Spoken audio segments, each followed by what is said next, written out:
பசங்களுக்கு இன்றைக்கி புரோட்டா சாப்பிடணும் போல் இருந்திருக்கு. அதுவும் சாதா புரோட்டா இல்லை, அவங்களுக்கு கொத்து புரோட்டா சாப்பிடணும் போல் இருந்திருக்கு. கொத்து புரோட்டா தானே, நான் உங்களுக்கு வீட்டிலேயே செஞ்சு தரேன்னு தான் இன்றைக்கி செஞ்சு கொடுத்தேன். இது பார்த்திங்கன்னா ஹெல்த்தியான கொத்து புரோட்டா.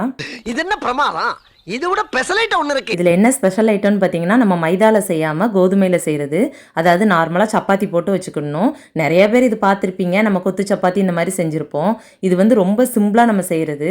ஃபஸ்ட்டு வந்து சப்பாத்தி போட்டு வச்சுக்கோங்க. அதுக்கப்புறம் அதை குட்டி குட்டியாக சிசரில் கட் பண்ணிக்கோங்க. அதுக்கப்புறம் ஒரு கடாயில் வந்து எண்ணெய் விட்டு பல்லாரி வெங்காயம் போட்டு நல்லா வதக்கிட்டு கருவேப்பிலை, பச்சை மிளகா அது நல்லா வதங்கினதுக்கப்புறம், இது வந்து நம்ம நல்லா வதங்கணும் அப்படின்னா ரொம்பலாம் வதங்கினாலும் நல்லா இருக்காது.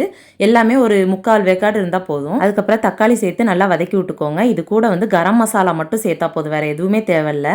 நான் அதுக்கு தான் இந்த பேக்கெட்டை கூட உங்கள்கிட்ட காமிச்சேன். இந்த கரம் மசாலா போட்டு நல்லா ஒரு ஸ்பூன் அளவுக்கு போட்டு வதக்கி விட்டுக்கோங்க. அதுக்கப்புறம் முட்டையை வந்து சேர்த்து, முட்டை வந்து உங்களுக்கு நல்லா வந்து வெந்து வரக்கூடாது. முட்டை வந்து ஒரு அரைப்பதம் வெந்ததுக்கப்புறம் இந்த சப்பாத்தி அதில் சேர்த்து கிளறிக்கிட்டே இருங்க.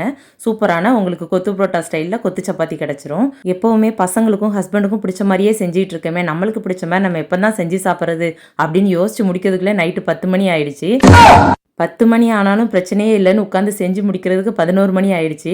வேறு ஒன்றும் இல்லை ஃப்ரெண்ட்ஸ், கம்பங்கூழ் ஆல்ரெடி செஞ்சுட்டேன். அதுக்கு சைட் டிஷ் பார்த்தீங்கன்னா கருவாட்டு தொக்கு. அதை தான் அவ்வளோ நேரம் உட்காந்து யோசித்தேன். யாருக்கெல்லாம் கூழோட கருவாடு வச்சு சாப்பிட்றது ரொம்ப பிடிக்கும் அப்படிங்கிறத கமெண்டில் சொல்லுங்கள். இன்றைக்கி பர்த்டே செலிப்ரேட் பண்ணுற நஷிமா பேகம் சிஸ்டர், உங்களுக்கு happy birthday, God bless you.